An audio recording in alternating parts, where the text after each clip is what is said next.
Hey there, I'm Roxane Webster. And I'm Keith Alba. We're the partners and owners in my home team here. So you got an offer on your house. Hey, congratulations. Yay! We wanted to talk with you a little bit about the research we do before we talk to you about that offer. And there are really 6 steps that we have, and we're going to go through them one at a time. That's right. We're going to put this little video series together, kind of explaining a little bit more behind the scenes, the things we're doing that you may not even know we were doing, but it's always in your best interest. That's right, that's right. So the first step once we get the offer is obviously to kind of review it, right? Okay. We're going to take a peek at it. We're going to look at the contents of it. We're going to look to see how it's completed. And we really call this step the offer competence. The offer competence. And why this is important is that a huge portion of getting a transaction to a closing table is the skill level, frankly, of the agent on the other side. And one of the first ways that we can tell that is how the offer itself is written. That's right. And these contracts are 22 pages long, you know, and there's a lot of spots in there, but it really does cover a lot of the transaction and who has rights where and whatnot. The thing I always tell clients is, listen, the only people that wins in cases of ambiguity in a contract are the attorneys. That's right. Now all of a sudden they get to come in, start fighting about what was the intent, what was meant by this, who drafted that specific portion of the contract. If there's, you know, sometimes the courts will rule against the person that actually drafted the piece of it.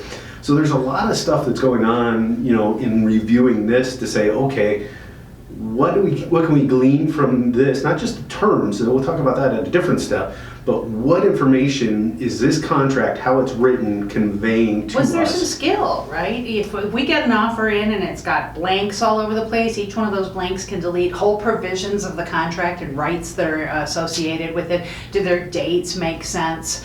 That's the first thing that we're looking at with the quality of this, of the competency itself. How polished is it really? It's kind of how it comes down to it. Is it look good? Does it make sense? Are all of the things that need to be addressed contained within there?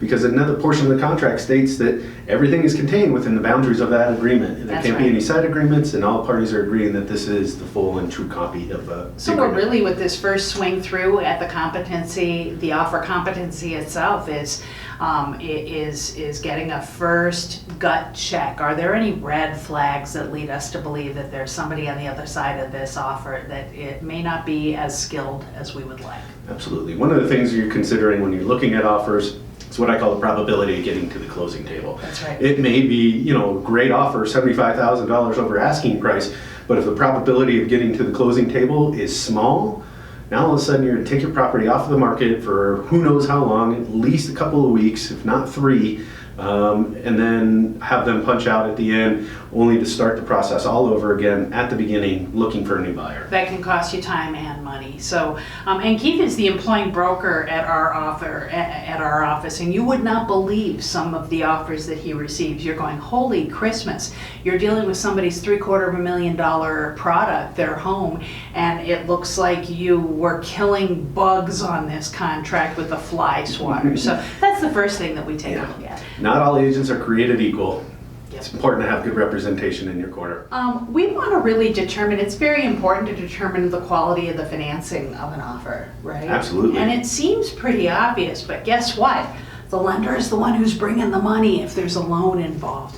So we are very careful with each and every offer we have to have a conversation, and we're really seeking to glean 2 gut checks, 2 sets of red flags. One, what is the quality and skill and experience level of the lender themselves? And then what is the strength of the buyer's financial ability to perform on this contract? Talk to us a little bit about the expertise of the lender. Yeah, absolutely. So, you know, getting a mortgage loan originator's license does take some classes and passing some tests and that sort of a thing, but that doesn't necessarily guarantee that that loan officer is competent, understands the underwriting guidelines, understands really, you know, is there a potential income that the underwriter is going to kick out for, say, alimony that hasn't been vested, or, you know, different not W-2, but 1099 income that they don't have a history on. If they're using that up front and then the lender kicks it out later, right? That could cause serious problems, and all of a sudden you're 3 weeks into the contract and getting a notice to terminate that's saying, hey, we can't qualify for this loan. We can't qualify. Yeah. So we want to get a feel for whether or not that lender has actually collected documents. Have they looked at the tax returns? Have they looked at the bank statements? Have they confirmed that income? Have they worked with the agent before? Have they worked with the borrower before? We ask them 10, 12, 15 questions to determine the quality of that buyer's financing and whether or not that lender is skilled and understands the process of getting that loan approved. That's right. I mean, it's huge. We're going to be dependent on that loan officer knowing their abilities, being able to collect the documentation, getting underwriting conditions cleared, and doing so in a timely manner so that we can meet that closing date that's typically around 30 days out from the time you've accepted that offer. So now we've determined the quality of the offer itself, the competency and the quality of the financing. Now we get to the terms, the quality of the terms. And like Keith said, there are 22 pages to this contract, right? And oh God, what are some of the terms? I mean, we've got the price itself, obviously, right? price is a big one. Everyone looks at that pretty much immediately. That's a big one. That's what we all want to know, which is great. But then within that too, there's two other numbers that are pretty important, right? The earnest money being the next one, right? We will advertise in the listing what we're asking for in terms of earnest money, but ultimately it's going to come down to that contract to determine what that amount is. That's right. Are they trying to skate by and only put up $500,000 or $500 on a $350,000 house? That's probably a little low. Are they presenting money orders rather than actual good funds? Right. Right. That earnest money is really the seller's only recourse in the case of buyer's default in most contracts, right? So we want something large enough where they're going to fight for that. They're going to stick to the terms of the contract. They're not going to intentionally default and just walk away from that money. $500 is not that much. That's right. $5,000, $7,500 is our jurisdictional limit for small claims court. So, you know, if we go over that, that's something to consider. But that's a big one that's there. And then the next one is the new loan amount. That's right. That's also contained in that box. That's a huge one there. It's going to tell you, right, a little bit about the buyer's qualifications as well. If they're doing FHA, it might be a credit issue, right? And it's only 3.5% down. That'll show up in that new loan amount. That's kind of where we start getting the initial glimpse of the strength and financial wherewithal of this buyer. That's right. And it's not like any one of these factors are going to be the determining factor. What we're really looking for is an accumulation of data about the offer, about the financing, about the quality, about the agent's skill that allows us to come to you and say, based on our 50 years of experience combined of these three offers, we like this one the best, and this is why. And here's why. I mean, that's the biggest thing. It's not just our gut feel on it. We have scoured that contract, we compared them to other ones, and then really kind of laid it out, weighed it out. Who's paying the closing costs? Are they doing an inspection? Are they doing something goofy with the appraisal?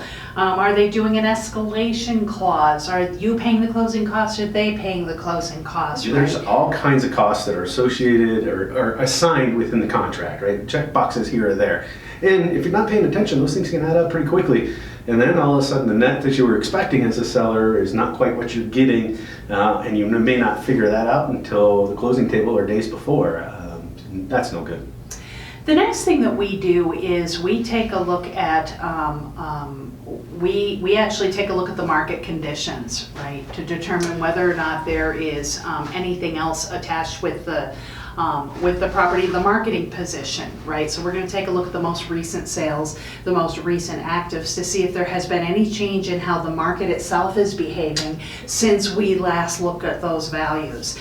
Because that may well give us, if all of a sudden we've gone, we have seen times before where the market shifts on a dime. Yeah, right? absolutely. You can. Got it. After 9/11, the market died. It died for 6 months. Nothing was happening, right? Whereas the day before 9/11, you may have had multiple offer situations. So that's an example of the positioning of a given offer, and the positioning of your property has changed because the market has changed. So we do a quick touch up of that data before we, and then we put it all onto an offer summary. right? Because you don't want to have to read those 22 pages. Some of you Or do. flip back and forth. What section are you talking about, Keith? Where is this one at? We'll take all of those highlighted pieces, the things that we were just talking about, the cost, who's paying for it, what is the estimated amount, those sorts of Put things. it all on one. We transfer it over to, yeah, so it's a little Cliff Notes version of the terms of the contract so that we can look at it. And if we have multiple offers, right, it's a multiple column spreadsheet. And so now we've got it all kind of right there at an easy glance for review. So rather than having to check 66 pages of contracts, we're looking at one sheet for the overall. So this is what we do for each and every offer that comes in before we have a conversation with you. And in that conversation, we're going to come up with a recommendation. And that recommendation is going to be based on an accumulation of all that data. Keith likes to say that we advise, then obey. Yeah, right? advise and consult and then follow direction. That's what I see as my job, right? Yeah. We've got the knowledge, we've got the experience, we've got the history in real estate, which we're absolutely going to bring to the table and explain to you, and you know where it matters. We don't have to give you a full rundown of everything we know, but just kind of the things that we see within that, and then your pros and cons or the potentials of red flags or areas of additional liability that may be coming up. At which point you've got a choice. You can either accept the offer as it's written, or if there's multiple offers, pick one and then accept it. Or you could just reject it outright, say, no, these folks are smoking hope dope, we're not interested in it Right. at all, it's too low or it's too funky or whatever the story is. Or you could counter that offer and say, we like everything in this offer except these two things. And if you accept these two changes, now we'll go under contract. So if we counter it, then they have those three choices. They can reject it outright, they can accept it as written, then we're under contract, or they can counter our counter.